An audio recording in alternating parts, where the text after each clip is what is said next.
Essaye, c'est gentil. Vous avez touché.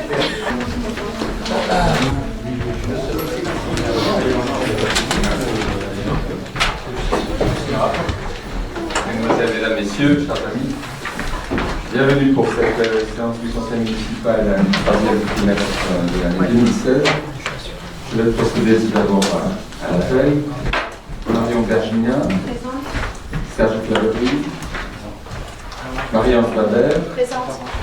Jacques Choulet, Pierre Duprat, Monsieur Jean-Marc Tavier, Madame Sophie Dupouille, Arnaud Farman, Elisabeth Brett,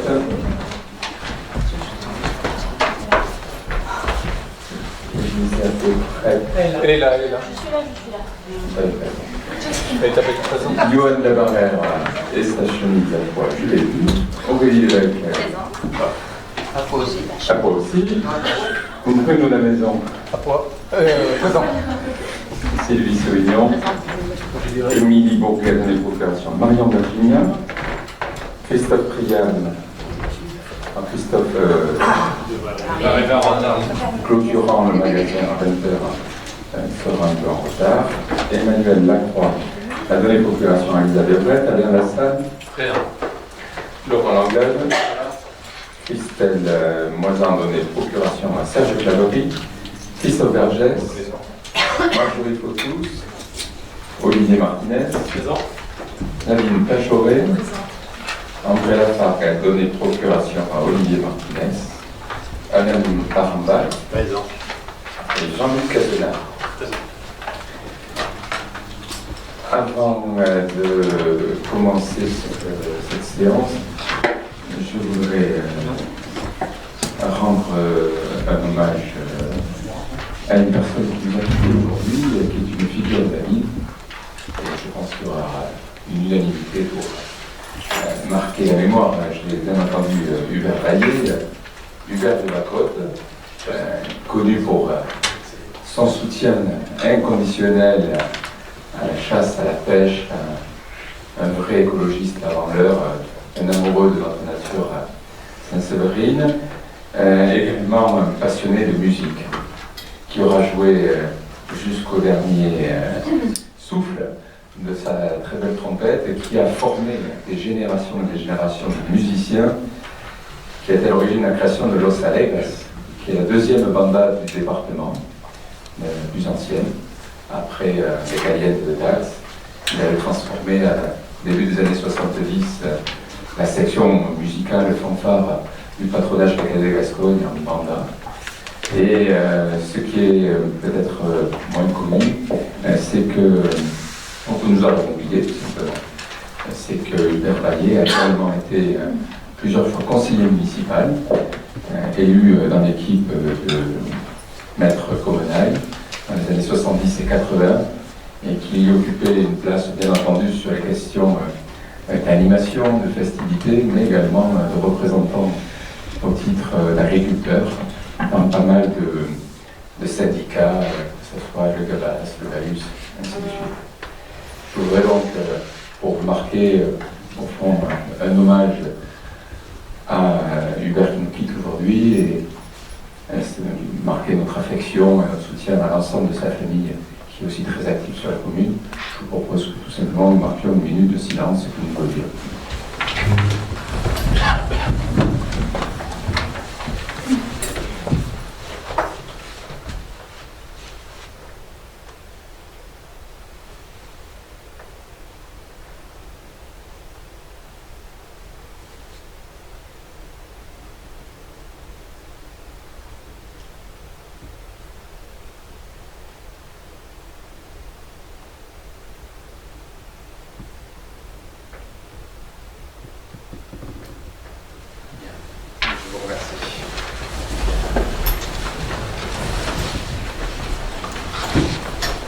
Vous avez, au travers de la liste des présents, tous noté que nous avons un changement, puisque Mme Jacques Tisséguet a souhaité prendre un peu de recul. et laisser sa place à Jean-Luc Cazenin. Je voudrais remercier, au nom de l'ensemble des habitants, Jackie pour son engagement au sein de ce conseil municipal, à la fois dans la majorité, puis dans l'opposition, avec toujours beaucoup de joie, de bonne humeur, le souci de l'intérêt général et un engagement plus particulier dans le concours des villes fleuries. On va d'ailleurs reprendre cette année, c'est Christophe Bergès qui reprend le flambeau. Ça sera pour entre cours et jardin, mais également plus largement dans Varietas Florum et les activités de l'association culturelle. Et donc, c'est avec pincement au cœur que nous te voyons laisser la place. On te souhaite bon vent pour d'autres engagements et notre manière de vivre l'engagement au service des Saints-Severins. Bonne soirée et à très bientôt. Et le bonjour à Jean-Luc, c'est un retour. Chacun a ses thèmes d'affection. Je suis plutôt rugby, toi tu es un ennemi défectif du foot, et plus largement les deux, plutôt plus largement et du basket. Bon, alors on se rejoint, un amoureux de sa vie, et donc je te souhaite la bienvenue, et en espérant que tu trouveras toute ta place dans ce conseil, et en tout cas nous sommes ouverts à toutes les propositions, on travaillera main dans la main. Tout ceci va nous amener à revoir les compositions de nos comités consultatifs de commission. Je sais bien que ça fait l'objet de protocollairement d'une élection. Donc au prochain conseil, on fera ça. Si au sein de votre équipe, ça doit amener, j'imagine que Jean-Luc n'a pas forcément exactement tous les mêmes centres d'intérêt que pour Jackie, à changer certaines compositions de commission. Je propose tout simplement que vous y réfléchissiez entre vous et que vous nous fassiez part d'une proposition que nous passerons au prochain conseil municipal. Ces deux introductions étant faites, je voudrais que nous validions le procès-verbal de la séance du 30 juin 2016. A-t-il de votre part des remarques ou des commentaires? S'il n'y a pas de remarques ou de commentaires, je vous propose que nous passions au vote. Y a-t-il des gens qui sont contre? Des gens qui s'abstiennent? Il est donc adopté à l'unanimité et j'adresserai vos félicitations aux personnes qui ont œuvré avec beaucoup d'énergie pour qu'il satisfasse toute notre assemblée. Premier point à l'ordre du jour, l'enquête publique relative au projet de modernisation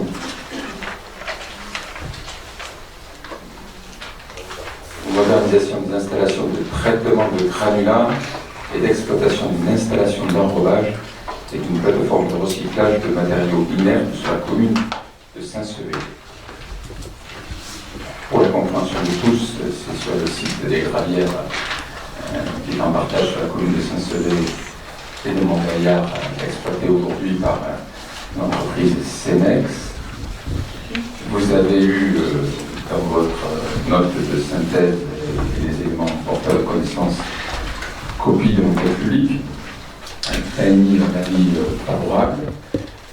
Il s'agit en fait pour la société Cenex d'une remise à niveau réglementaire des installations avec quelques rajouts au sein de son activité, une nouvelle installation de traitement de matériaux, notamment en matière de cailloux, une plateforme pour l'installation d'une centrale d'enrobé temporaire, centrale d'enrobé itinérante, et qui donc pourra être installée de manière régulière sur le site de Saint-Sevé.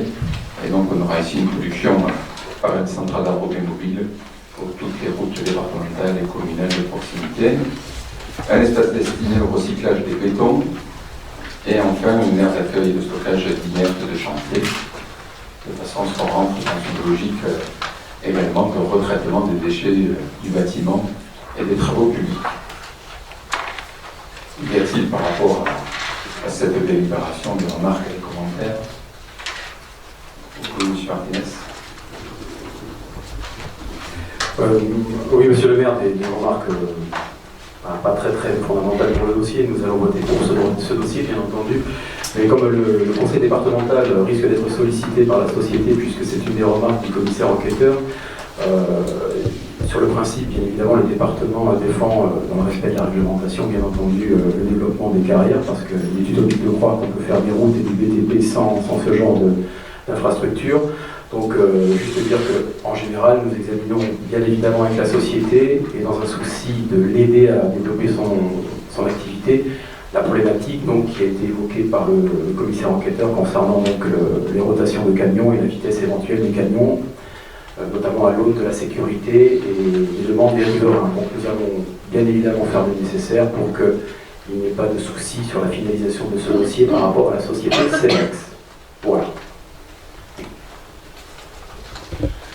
Oui, il y a effectivement un voisin qui a émis une inquiétude par rapport à une augmentation du trafic.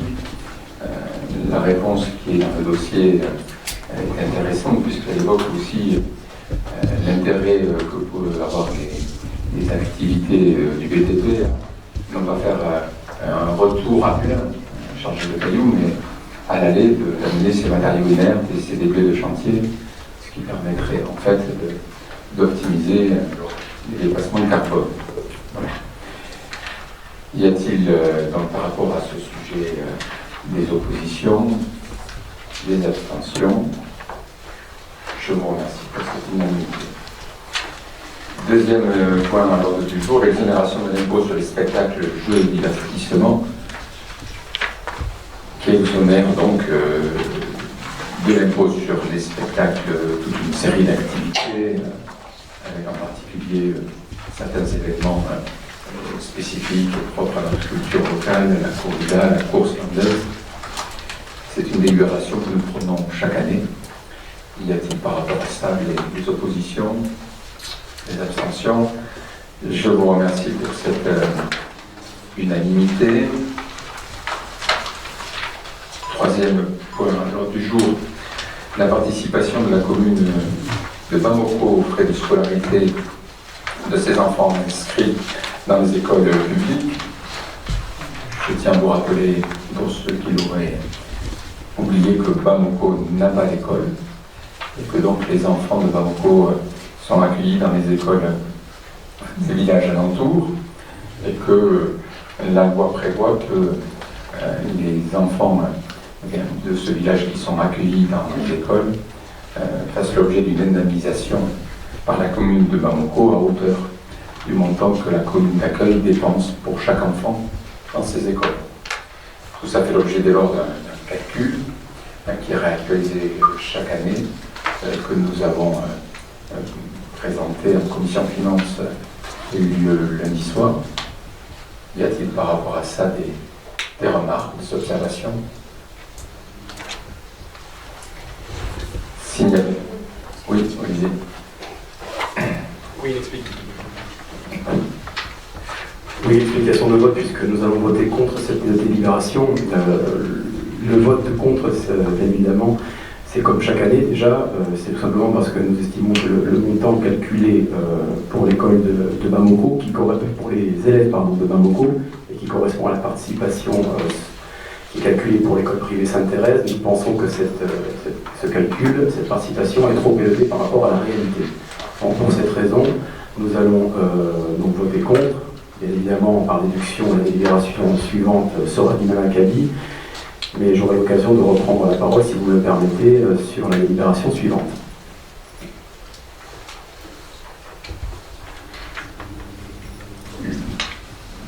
Si vous considérez qu'elle est illégale, allez devant les tribunaux administratifs, contestez-la. Je trouve que ça fait 2 ans que vous tardez. Et peut-être que si vous n'y allez pas, c'est une posture politicienne et non pas quelque chose de fondé sur des vrais arguments. Nous avons intégré dans les comptes l'eau, l'assainissement, l'énergie, l'électricité, le chauffage urbain, les fournitures d'entretien, la location mobilière, les photocopies, l'entretien des bâtiments, les contrats de maintenance, l'assurance, les participations au transport collectif et enfin la participation coopérative scolaire. Nous avons également imputé une cote par l'administration générale, puisque les 17 agents qui travaillent dans nos écoles, il faut bien faire leur paye, il faut bien les encadrer. Et en fait, enfin, il y a tout le personnel que nous avons mis dans nos écoles. Donc tout ça répond poste par poste à la définition qui est décrite par la loi. Donc je ne peux que vous inviter à aller faire les recours. Sinon votre propos perdra en crédibilité. Y a-t-il des gens qui sont contre? Des gens qui s'abstiennent? Je vous remercie pour cette majorité. Deuxième point, la participation aux frais de scolarité de l'école privée. Là, c'est le même principe. De la même façon que les communes qui nous envoient des élèves ont vocation à payer les frais de scolarité à Saint-Sevé, puisqu'au fond, elles auraient dépensé dans leur village des sommes si elles avaient accueilli ces élèves-là chez elles. Le fait que nous ayons des enfants de Saint-Sevé qui soient accueillis à l'école Sainte-Thérèse est une économie pour la commune, et que dès lors, il est tout naturel que nous reversions à cette école les sommes correspondantes aux frais de scolarité que nous aurions dépensés si tous ces enfants avaient été accueillis à Saint-Sevé. Je vous rappelle que ça s'applique en l'espèce au Code général des collectivités territoriales la loi du 31 décembre 1959, qui a donné lieu à un décret du 22 avril 1960, comme quoi c'est des histoires anciennes, mais qu'elle s'applique également sur une convention jamais dénoncée par les municipalités successives entre la ville de Saint-Sevé et l'école privée de Sainte-Thérèse, qui date du 5 mars 1981, et par laquelle nous sommes liés non seulement sur l'école primaire, mais également sur l'école maternelle. Et donc, au regard de tous ces éléments-là, je vous propose que nous donnions version pour les 56 élèves de Saint-Sevé qui sont inscrits à l'école Sainte-Thérèse, le même montant forfaitaire que Bamako a payé à la commune de Saint-Sevé, qui est de cette année de 583,08 €. Y a-t-il par rapport à ça des remarques ou des commentaires? Juste pour redire ce que j'ai dit avec la délibération précédente.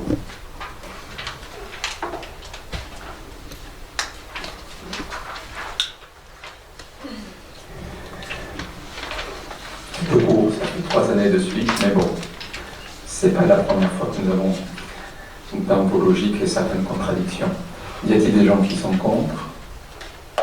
Des gens qui s'abstiennent? Je vous remercie de cette majorité.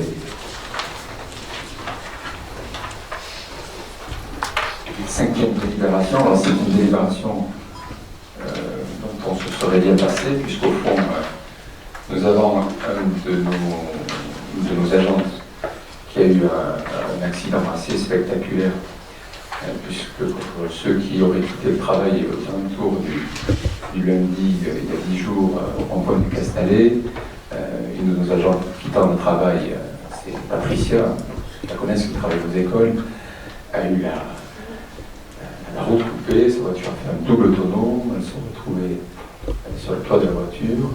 Sur le coup, tout allait bien, mais en fait, aux urgences, ils se sont aperçus que la rate était totalement explosée, donc elle a fait l'objet en urgence d'une ablation de la rate. Elle est rentrée depuis 2-3 jours à la maison. Je l'ai eue aujourd'hui, elle va bien, mais elle vivra dorénavant sans cette partie. Le docteur Lambert me dit, effectivement, il semblerait qu'on puisse aller les cacher, s'y substituer. Il lui faudra une période de repos, je pense, assez importante.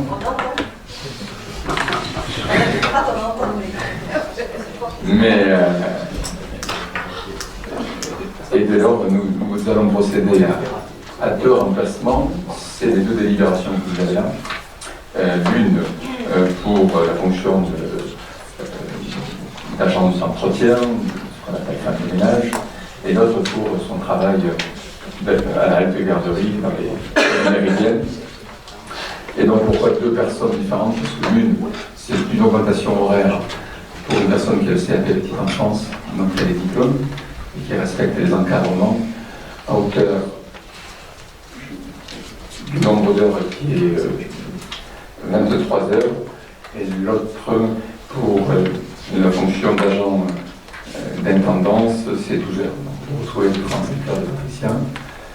Notre assurance que nous avions contractée depuis le début de l'année, qui nous couvre dorénavant pour les arrêts maladie ordinaires, fera qu'au bout de 15 jours, nous aurons une couverture, une prise en charge par l'assurance. Mais comme vous le savez, ça interviendra au 0,13, c'est-à-dire en recette, et non pas au 0,12, c'est-à-dire en remplacement des salaires. Donc il y aura un double salaire sur la période d'arrêt maladie. Je ne sais pas si j'étais clair, s'il y a des questions, c'est un temps à disposition. Y a-t-il par rapport à ces deux délibérations des oppositions, des abstentions? Je vous remercie.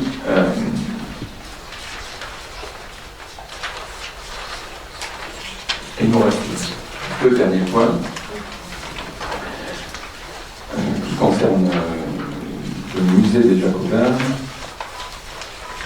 Et je vous propose qu'on aborde au fond, puisqu'elles sont très liées, les deux sujets également, l'exposition de valorisation du travail d'inventaire de Marie Ferré. Mais sur ces deux points, je propose que ce soit Jean-Marc Fabier qui nous présente les grands contours de cette action, puisque c'est sa délégation.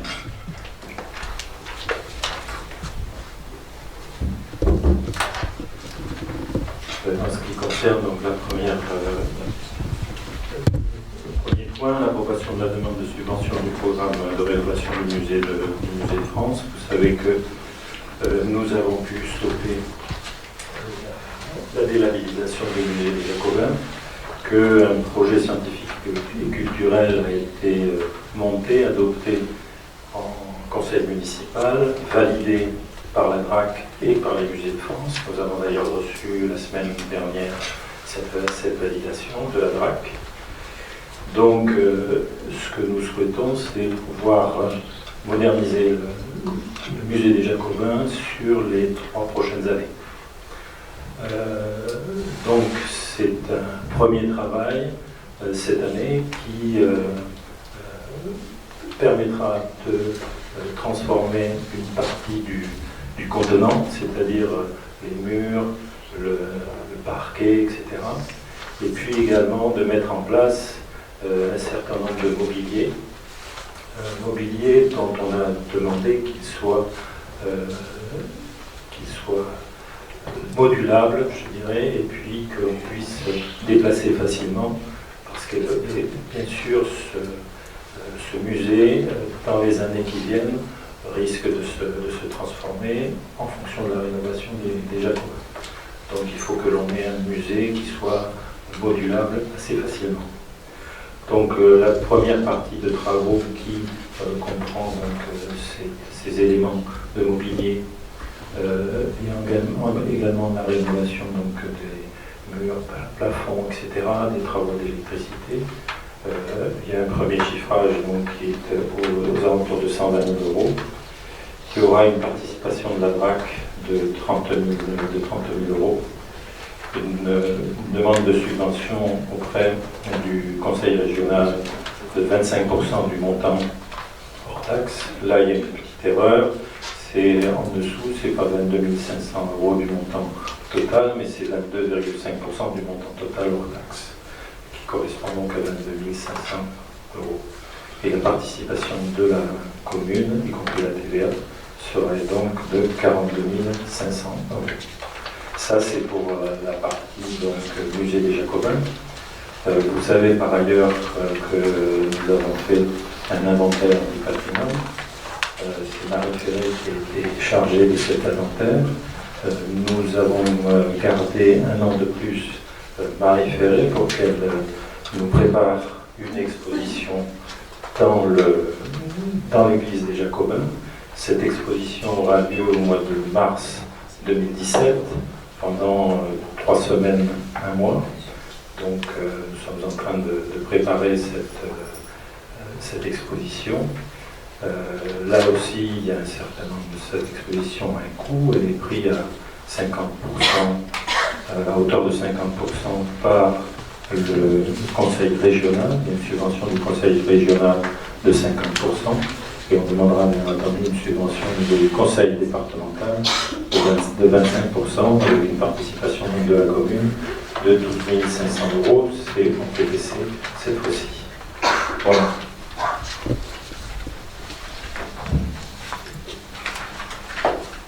Tu peux peut-être nous donner les dates exactes de l'expo? L'expo normalement débutera le 6 mars, et non, le 10 mars, et c'est peut-être pas l'inverse, il devrait se terminer le 6 avril. Voilà. Du 10 mars au 6 avril. Y a-t-il des questions? Pardon, juste en même temps, parce que je suis en train de réfléchir, je n'ai pas pensé, en même temps que cette édition, sortira également un livre aux éditions Confluence sur le visage et patrimoine d'Aquitaine, livre qu'a écrit Marie Ferré et qui donc sortira en même temps au mois de mars sur Saint-Sulpice. Voilà.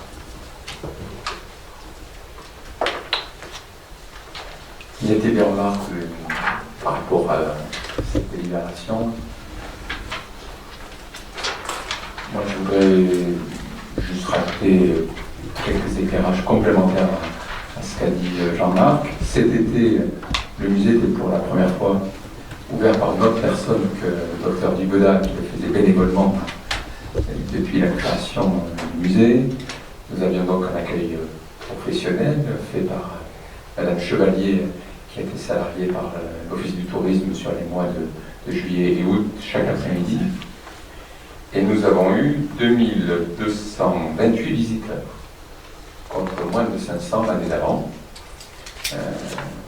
avec des publics assez variés, et bien entendu un pic sur les 15 premières journées d'août, complément à l'expo artisanale des musées est relativement visité. Dans le projet scientifique et culturel, le potentiel de ce musée est estimé à 5-6 000 visiteurs par an, ce qui serait un beau complément de l'attractivité pour notre ville.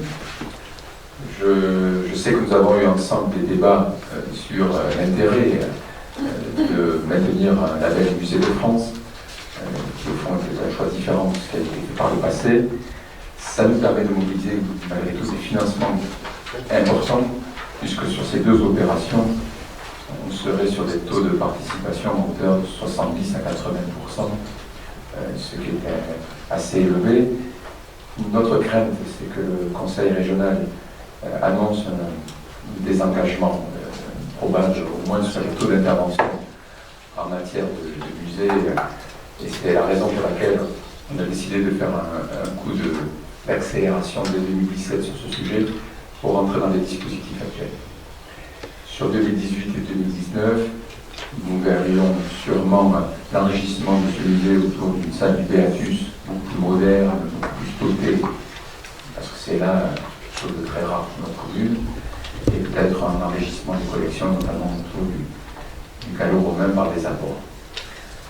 Voilà ce que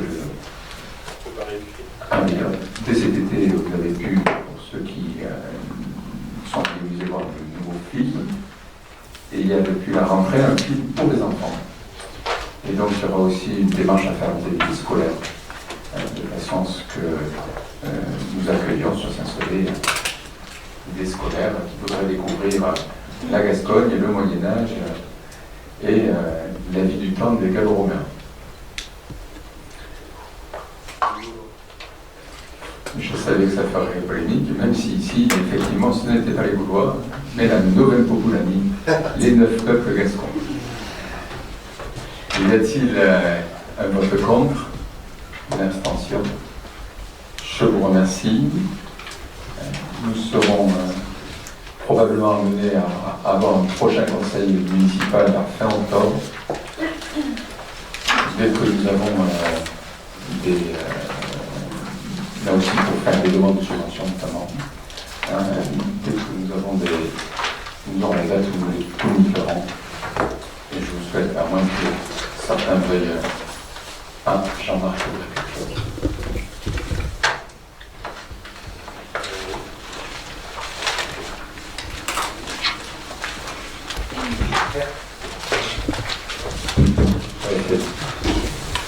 Oui, je voudrais faire une communication. Et comme je préfère écrire, je vais vous lire cette communication. Nous avons reçu dans nos boîtes aux lettres un magazine d'information du groupe d'opposition municipale. Je ferai 2 remarques. Une très courte sur le contenant et une un petit peu plus longue sur le contenu. Sur le contenant, eh bien, ça va peut-être vous étonner, mais je tiens à féliciter l'opposition municipale sur la qualité du papier, sur la qualité de l'impression. On peut tout de même se poser la question de ce petit magazine et de son empreinte écologique, notamment en termes de recyclage. Sur le contenu, l'éditorial est intitulé « Souvenez-vous » n'est pas signé. Les membres de l'opposition préfèrent se cacher et n'ont pas le courage d'assumer individuellement leurs écrits.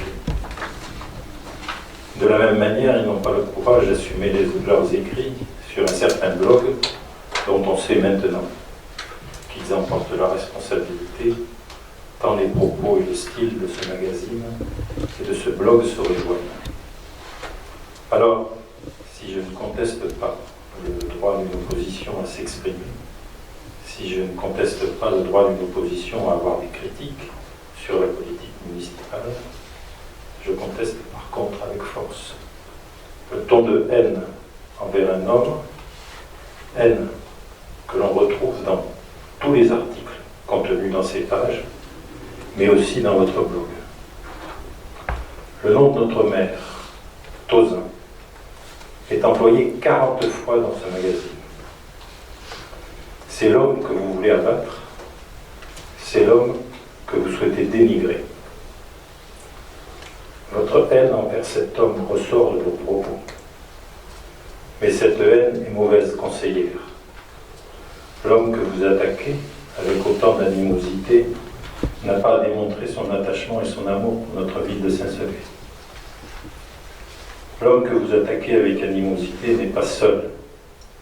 Il est entouré d'une équipe municipale qui travaille, et cette équipe municipale participe à toutes les décisions que prend le maire de Saint-Sevé. Il est vrai que cela change beaucoup des mandatures précédentes et que vous n'êtes pas habitué à ce type de fonctionnement. Enfin, pour terminer, j'aimerais vous dire que ce tract crache en réalité vos propres contradictions, votre responsabilité dans la situation financière de la commune et l'insuffisance de vos propositions. Pour les contradictions, je prendrai un exemple. La médiathèque. Qui s'était exprimé au nom des conseillers communautaires votant contre le projet de médiathèque? N'était-ce pas M. Olivier Martinez? N'était-ce pas par simple calcul politique? Le résultat? Des élus qui avaient soutenu ce projet de médiathèque sous la mandature précédente ont voté avec vous contre et ont mis un coup d'arrêt au projet. Je rappelle pour mémoire que nous avons voté pour le projet de médiathèque. Pour la responsabilité, je ne parlerai pas de la dette de la commune, qui est 2,5 fois supérieure à la moyenne nationale, et que vous vous vantiez de pouvoir rembourser en 3 ans, alors qu'il en faut plus de 10. Quand on fait des erreurs aussi grossières, on devrait s'abstenir de donner des leçons d'économie ou de gestion municipale. Pour la responsabilité, je parlerai par contre des travaux sur le château d'eau, 350 à 400 000 euros que la municipalité précédente s'était engagée à faire et qu'elle n'a jamais réalisé. Pour la responsabilité, je parlerai également des travaux sur la canalisation de Metz, 270 000 euros. Nous avons mis fin au rejet en pleine nature de cette canalisation d'assainissement entre le centre-ville et la station d'épuration. Cette fuite, générée par la chute d'arbres pendant la tempête de Klaus en 2008, je vous le rappelle, n'avait pas été intégrée lors de la mandature précédente dans les demandes d'indemnisation auprès des assurances. Qui porte la responsabilité de ces 2 dépenses? Et ces 2 dépenses expliquent à elles seules les augmentations des prix de l'eau et de l'assainissement. Où sont les responsabilités? Pour conclure, et très rapidement, j'aimerais vous dire simplement que nous attendons vos propositions ou vos suggestions éventuelles. Mais il suffit de lire votre blog ou votre envoi papier pour s'apercevoir de leur inexistence vertigineuse. Voilà.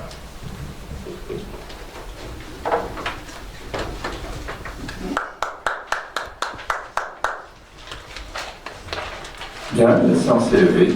Bonne rendez-vous dans un mois.